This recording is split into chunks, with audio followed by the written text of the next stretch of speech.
Bom dia a todos, bom dia a todas. Sejam muito bem-vindos e bem-vindas a mais um ICL Mercado e Investimentos.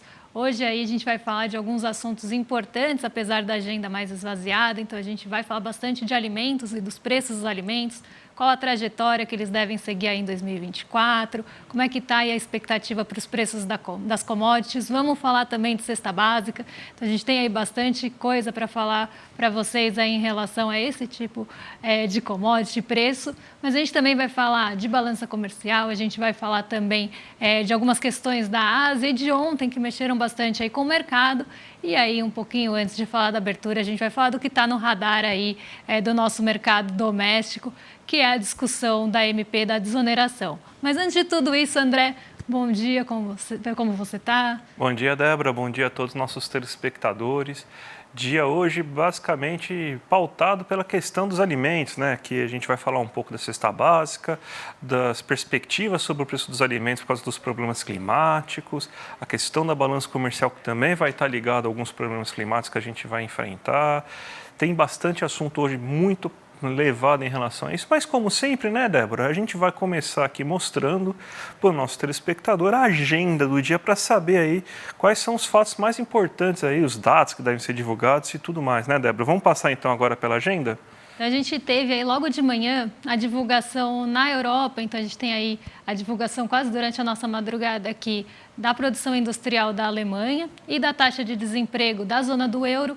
Aí a taxa de desemprego da zona do euro permanece estável por bastante tempo, então é um dado que não trouxe muita novidade para o mercado. A gente tem a prévia de janeiro do IGPM sendo divulgada aí no comecinho da manhã, ainda uma prévia bastante preliminar, vamos pensar assim, né? A primeira leitura da primeira semana de janeiro, até uma semana mais esvaziada, então a gente tem aí essa métrica da FGV e o IPCS das capitais de janeiro da primeira quadricemana. Então, em relação à inflação, a gente não tem aí nenhum dado muito relevante, até porque a relevância fica mais do meio para o fim da semana, quando começam a ser divulgados aí os índices de inflação, aí sim, do mês de dezembro.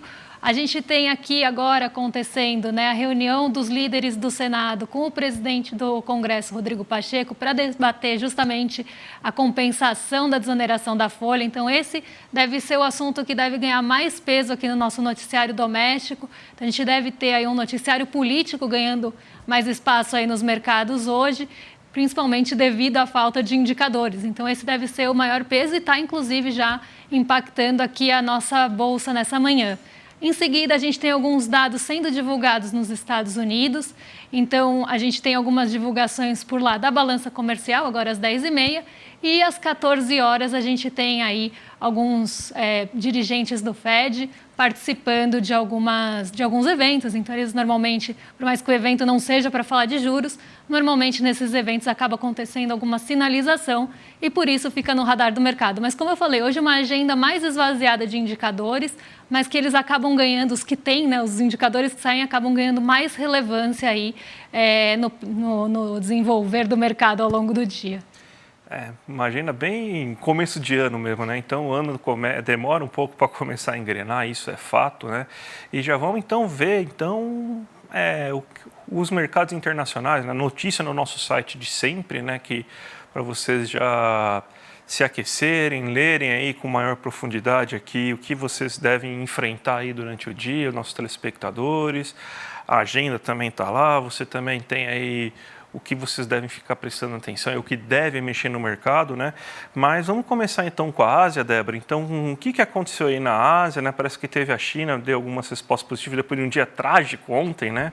Exatamente, a gente teve um dia bem complicado ontem na China, a gente teve uma queda expressiva do Xangai Composto, o Hang que acaba tendo algumas companhias também chinesas sendo ali negociadas na bolsa, caiu bastante, sofreu muito. Hoje a China ela teve uma recuperação. Então a gente teve um dia ruim ontem no mercado asiático e hoje ele se recupera. E para explicar essa recuperação eu vou ter que dar um passinho para trás, vou ter que rebobinar um pouquinho aqui e falar do dia de ontem, né? Então a gente tem ali 4 principais pontos que influenciaram o movimento asiático hoje e a gente tem a maioria deles aí ligados a Nova York. Então, o primeiro ponto que aí não ligado a Nova York, vou falar dele primeiro, uma renovação, vamos pensar assim, das expectativas do mercado em relação a novos estímulos fornecidos aí pela China para a economia. Então, o mercado voltou a ter essa expectativa de que a China vai voltar a estimular a economia agora nesse ano de 2024. E isso foi o primeiro impulso que a gente teve ali no mercado asiático, que levou as bolsas para o terreno positivo, aí beneficiando essa recuperação que a gente viu no mercado asiático. E aí a gente tem o desempenho de Nova York. E aí a gente tem que olhar para alguns pontos específicos do que aconteceu na Bolsa de Nova York para entender por que esse otimismo chegou na Ásia. Então, ontem a gente teve alguns pontos que aconteceram aí relevantes na Bolsa de Nova York. Então, a gente teve a Boeing caindo mais de 8% ao longo do dia, justamente por aquele incidente que aconteceu com o Boeing 737 MAX 9 lá nos Estados Unidos na sexta-feira. Então, a gente tem aí esse olhar, né, para a Boeing, inclusive, né, de quase que uma investigação ali em relação aos aviões da 737 MAX. E a gente tem, por outro lado, enquanto a Boeing caiu bastante e puxou o Dow Jones para baixo, quase o Dow Jones cai aí exclusivamente por conta da Boeing, mas depois as ações se fortaleceram e levaram ele para o terreno positivo. Então, enquanto a gente teve aí uma queda por conta da Boeing, as outras ações conseguiram reverter isso. E aí a gente tem dois pontos no setor de tecnologia que acabaram favorecendo bastante aí o mercado de Nova York. O primeiro deles foi a Apple. Desculpa, gente, eu estou aqui com a garganta seca. Mas vamos lá, gente. O primeiro deles foi a Apple, né, que acabou se destacando ontem, não porque o iPhone resistiu à queda da Boeing, mas porque a gente teve o anúncio aí da Apple em relação ao mercado. Gente, só um minutinho.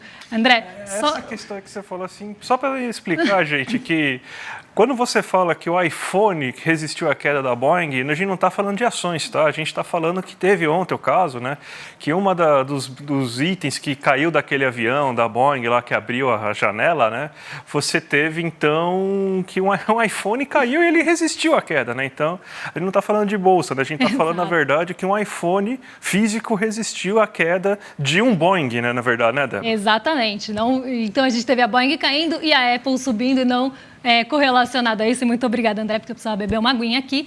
A gente teve essa Apple subindo bastante ontem, justamente porque eles anunciaram aquele óculos de realidade mista.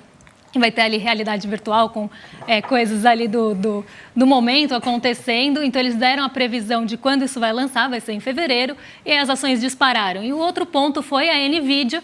A NVIDIA ela acabou subindo bastante porque ela acabou anunciando que vai ter uma produção de chips voltadas para a China. Então, a gente tem aí a NVIDIA e a Apple puxando o setor de tecnologia para cima e a Boeing, infelizmente, aí, prejudicando o desempenho do Dow Jones. Mas aí, com esse otimismo em relação à tecnologia e também aos rendimentos das Treasuries que arrefeceram ontem, a gente tem aí as bolsas nova-iorquinas com um otimismo bem generalizado e puxando aí bastante o mercado para cima, e esse otimismo chega na Ásia, principalmente aí pelo setor de tecnologia. Não à toa que eu fui falar deles logo no começo. Então, a gente tem esse otimismo chegando na Ásia e revertendo aquele quadro pessimista que a gente viu ontem. E aí, vou colocar aí na tela para vocês, porque quem liderou os ganhos foi o Nikkei 225, como vocês estão vendo aí na notícia. Ele subiu 1,16% ontem, veio de um feriado, então ele estava fechado na manhã de segunda-feira, e ele acaba aí revertendo, já pegando, né, nem revertendo, mas pegando esse movimento positivo, não passou pelo revés da segunda-feira. Ele fechou com um positivo de 1,16, liderando os ganhos e alcançando aí uma máxima histórica de quase 34 anos. Então, o Nikkei 225 não só liderou os ganhos na Ásia, como também renovou as máximas. Quem ficou no terreno negativo aí, por outro lado, foi o Hang Seng, ainda sofrendo bastante, principalmente aí com o setor imobiliário. Mas, no geral, a Ásia bem positiva e puxada justamente por esses fatores. A gente já sabe qual que foi o motivo da prisão, continua sendo apenas por fatos ilegais? Fatos ilegais, nada especificado. Ainda não foi especificado. Tá certo, então. Vamos agora para o Brasil, porque a gente vai ter um blocão aqui de notícias falando sobre preço de alimentos, né? E a gente está vendo aqui, a gente já está falando faz tempo, na verdade, né, Débora? A questão que esse ano, né, as questões climáticas vieram para ficar, né, a gente tem o El Niño, né, mas a gente tem o fechamento de 2023 com boas notícias aí para o brasileiro, né? Infelizmente, essas boas notícias não devem se repetir durante esse ano, a gente já explica daqui a pouco com maiores detalhes, né? Mas, pelo menos esse ano, você teve que a cesta básica, nas 17 capitais pesquisadas, 15 delas você teve queda do preço da cesta básica. A cesta básica está mais barata do que estava no ano anterior, ou seja, em dezembro de 2022. A gente tem aqui, inclusive, o gráfico para mostrar para vocês, né, como que foi isso, né? Você vê que as únicas cestas básicas que tiveram um aumento esse ano foi de Belém um aumento de quase 1%, né? Não chega, foi 0,92%, se não me engano, e de Porto Alegre, que ficou quase no 0 a 0. Em todas as outras cestas básicas desse ano, você teve queda. Então, o que a gente tem é que a cesta básica de basicamente todas as capitais brasileiras em um ano apresentaram quedas. Você teve quedas bem consideráveis, acima de 5%, por exemplo, em Campo Grande, Belo Horizonte, Vitória, Goiânia, Natal, isso tudo acima de 4% de queda.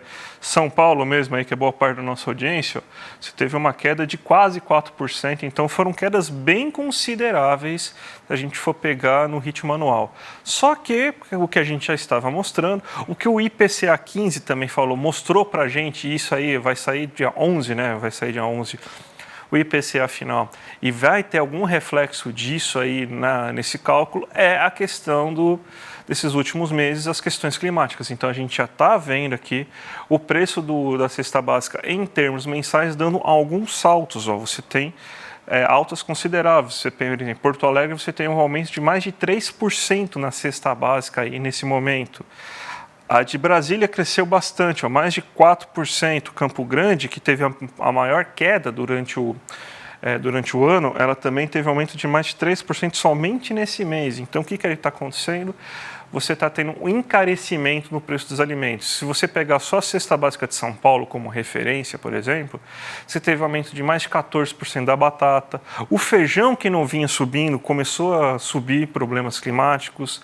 Você tem também o arroz, né? A gente sabe a situação climática desafiadora, né? Excesso de chuvas no sul do país, isso daí desmontou bastante, né, da produção de arroz aí brasileira.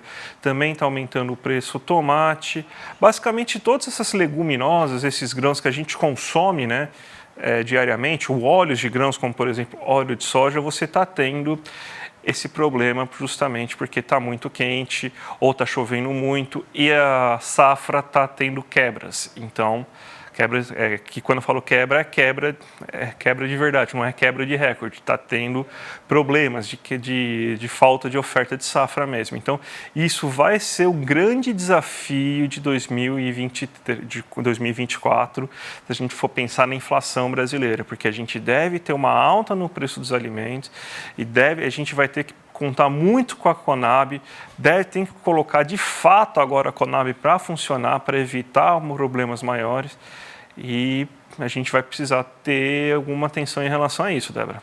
E a gente ainda tem, né, a gente vai falar daqui a pouquinho, algo que não é novidade para quem acompanha a gente aqui, porque a gente vem falando disso, não é de hoje, justamente do impacto do El Niño, né, no preço dos alimentos e no preço das commodities alimentícias no geral, porque a gente ainda deve ter esse impacto agora em 2024. Então, a gente viu, né, essas questões climáticas, como o André muito bem explicou, afetando bastante a produção aí aqui no Brasil, né, a produção de arroz, que foi um dos itens que subiu bastante. Aí, inclusive, vocês comentam no chat, o preço do arroz. Né? Então, a gente vê esse tipo de situação acontecendo, os cinturões também pelo aquecimento, ali os cinturões verdes tendo bastante problema na produção, e esse El Niño deve continuar aí impactando a inflação de alimentos em 2024, né? Exatamente, não é a Selic que faz chover ou faz ficar calor, né? A Selic não é o cacique de cobra coral, é justamente os problemas climáticos. E não adianta você querer mexer com taxa de juros para resolver esse problema, é impossível, né?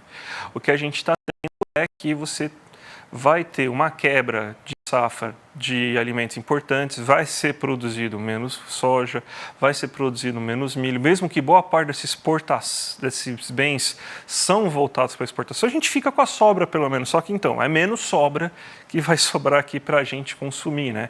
Feijão, arroz também, hortaliças que são plantadas nos cinturões verdes das grandes capitais, por exemplo, quem mora em São Paulo sabe que é Suzano, Mauá, aquela parte do ABC paulista, né? Basicamente você tem a produção desses bens, né? Então você vai ter uma alta desse tipo de preço de alimentos porque não tem jeito, né?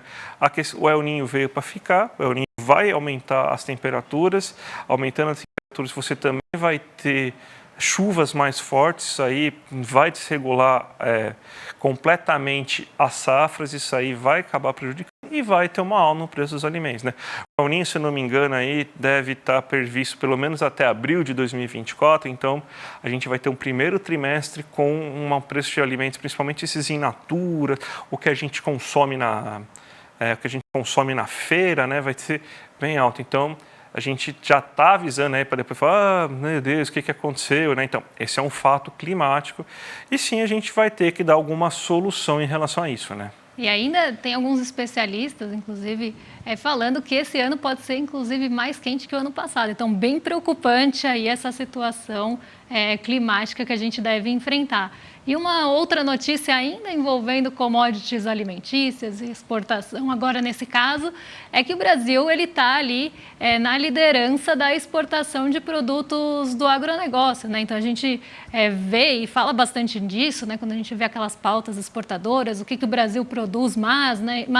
E que justamente é voltado para a exportação normalmente. E o Brasil liderou a exportação de 10 produtos nesse ano passado, né? Exatamente. Não, a gente vê aqui na notícia soja, açúcar, café, suco de laranja.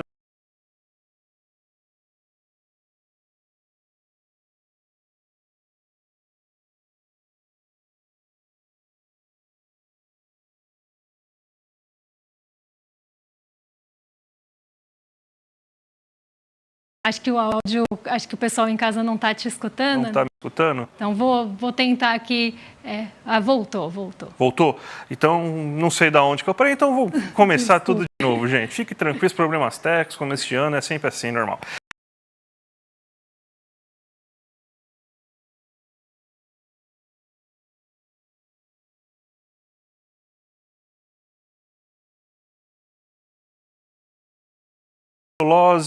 Carne de frango, carne bovina, suco de laranja, que são pouco industrializados, mas têm um certo nível de industrialização, né?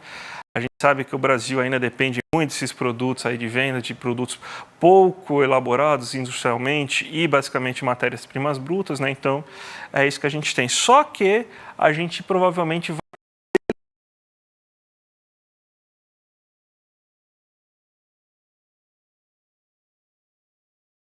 100 bilhões, né? A gente foi de 98,8 bilhões de saldo da balança comercial, mais de 339 bilhões de volume de exportação, né? Só que a gente vai ter a gente vai perder a liderança de boa parte desses bens, que, por exemplo, o farelo de soja, você teve problemas climáticos na Argentina, né? Se a gente pensar que o sul do Brasil, a Argentina está muito próximo, então o que afetou lá, afetou também a Argentina. Eles devem voltar, né? A Argentina não vende soja bruta, ela vende mais farelo de soja, né? A gente que vende mais soja bruta, né? Então, provavelmente eles vão voltar a tomar o mercado de farelo de soja, né? Você tem também o milho, né? Que você teve o caso. A gente pegou muita liderança pela ausência de Rússia e Ucrânia e os problemas climáticos que aconteceram nos Estados Unidos. Eles devem retomar a liderança também. Então, não serão todos esses bens aí que a gente vai conseguir. Porque agora que o problema climático vai bater na nossa porta, então provavelmente a gente vai perder a liderança e vai ter um saldo, né? Amanhã vai ser o levantamento agrícola, né? Vamos ver qual que vai ser a expectativa, mas um saldo bem menor, né? Se a gente produziu, se não me engano, 340 mais ou menos bilhões é o que estava sendo esperado, para o ano que vem está um pouquinho acima de 300 bilhões, né? Então, de volume de produção. Então vai ser uma queda bem considerável, né, Débora? Exato. E a gente tem uma outra notícia aí para falar com vocês em relação à poupança. Porque ontem eu até passei na agenda, falei que o Banco Central ia divulgar aí o saldo, né, de captação líquida da poupança, e a gente teve aí, né, no ano passado o maior resgate líquido, né, vamos pensar assim, porque a gente tem a captação, que é tudo que todo mundo deposita na poupança, e a gente tem o resgate, que é o que é tirado da poupança. E aí a gente tem uma conta, que é um menos o outro mesmo, bem simples, que é a captação líquida. Então, é o quanto as pessoas aplicaram na poupança e o quanto elas resgataram. E aí a gente tem a captação líquida. E a gente teve o segundo maior resgate líquido, então vamos pensar assim, desde a série histórica aí de 1995. Então a gente tem o ano de 2022 com o maior resgate líquido e agora 2023 em segundo lugar com 87 bilhões de resgate. A gente montou alguns gráficos para vocês verem aí em casa como é que vem evoluindo essa questão da poupança. Então, a gente tem a captação líquida aí praticamente negativa o ano todo, então a gente tem mais resgates do que depósitos, desde o comecinho do ano de 2022, então a gente vê aqui 33,63 bi de resgate no primeiro mês, e aí a gente vê que ele passa, aqui a gente tem o zero, né, e ele passa praticamente o ano todo abaixo de zero, tem um pico ali no mês de junho, volta a ter captação negativa e sobe no fim do ano, até porque a gente tem alguns eventos como o 13º que favorecem aí até a aplicação. E aí a gente pode ver isso por 2 pontos. O brasileiro pode estar tirando seu dinheiro da poupança para buscar alternativas. Então, esse é um ponto, mas o brasileiro ainda tem uma poupança bastante, né, uma aplicação de poupança bastante grande, inclusive maior do que outros países aí do mundo. E a gente tem também o fato das pessoas estarem resgatando as suas economias para utilizar. O que até explica a gente ter aí um salto em dezembro, porque é quando as pessoas recebem um recurso extra e vão colocar aí o dinheiro de novo nas suas aplicações. Então, a gente tem esse desenho, né, de um cenário bastante ruim para a poupança aqui no Brasil. Lembrando que ela é uma forma até de financiamento de algumas linhas de crédito imobiliário, por exemplo. Então, o mercado já está até buscando outras alternativas que não encareçam muito esse tipo de financiamento, porque a poupança é um dos principais tipos de funding. E aí, quando a gente olha mês a mês, aqui eu vou passar bem rapidinho com vocês, a gente vê que a gente teve muito mais meses com mais resgates do que depósitos, que é justamente o que explica esse gráfico de uma captação aí negativa nesse ano. Então, enquanto a gente teve 3 tri aí de depósito, a gente teve 3,8 tri, né, de depósito, a gente teve 3,9 de retirada, o que explica aquele saldo negativo. Então, deve ser um desafio, inclusive, pensando aí no funding, nessas retiradas de poupança contínuas e até, se a gente for pensar 2022 e 2023 negativas, aí com um volume expressivo, em alternativas que os bancos devem começar a buscar aí para funding imobiliário. Ótimo, Débora. Vamos agora para a abertura de mercado, mas você vai falar, né? Tem a questão das MPs, você vai ter que dar uma pincelada sobre a questão das MPs para explicar, né, nosso movimento aí hoje do Ibovespa, né? Porque isso está respingando, né? Exatamente, até um dia de falta, né? Como eu falei, uma agenda esvaziada, falta de indicadores, que o mercado gosta de chamar de drivers, né? Então, aí coisas que vão conduzir o mercado, a gente tem uma ausência hoje, tanto aqui como fora, então a gente deve ter um mercado mais focado em questões até domésticas e questões locais em cada um dos mercados. Então, a gente teve a Ásia sendo impactada bastante pelo exterior, porque ela já tinha, né, fechado, então ela responde no dia seguinte, mas, no geral, os mercados devem responder a fatores locais por essa falta realmente de condutores importantes. E aqui no nosso caso, o que está bem no radar do mercado é essa discussão que deve acontecer hoje no Senado em relação à MP da desoneração, né, e da até recomposição, enfim, dessa desoneração, os setores que ficaram fora, tudo isso está em discussão, algo que a gente também vem falando bastante aqui, e aí o mercado está de olho nisso, até porque o mercado é bastante fiscalista e olha bastante para essas questões que envolvem algum tipo de arrecadação. Então, setores que estão nessa discussão devem sofrer hoje e o mercado deve olhar isso de uma forma geral, olhando realmente para a questão aí de orçamento. Quando a gente vê, e fiscal mesmo, quando a gente vê aí um cenário pegando aí o exterior também, a gente tem o Nikkei 225, que eu já falei que fechou positivo, e o Xangai Composto que se recuperou. Então, a gente tem um cenário, como eu falei, positivo na Ásia. O dólar, ele sobe hoje até em relação, não só porque a nossa bolsa está em queda, mas porque a gente também tem uma expectativa pela inflação dos Estados Unidos. A gente tem índice de preços ao produtor e ao consumidor sendo divulgados nessa semana. Isso também está ganhando um peso mais relevante por conta da ausência de indicadores. Então, o mercado está muito nessa expectativa por esse tipo de dado de inflação, até porque ele deve mexer com as expectativas para os juros por lá. Então, a gente tem um dólar até subindo, não só porque nossa bolsa cai, mas também por esse fator. E aí a gente vê justamente isso, porque ele sobe em relação aos pares também. Uma alta bem pequena, né, uma alta próxima à estabilidade. Ontem a gente teve uma queda, então hoje a gente tem o dólar se fortalecendo frente aos pares, porque está se aproximando a divulgação, principalmente do índice de preços ao consumidor. Então, isso ganha um peso maior. A gente tem o petróleo Brent se recuperando depois da queda de quase 4% ontem. Né? Então, a gente tem o petróleo voltando aí a subir. O petróleo ontem caiu por uma questão bem específica.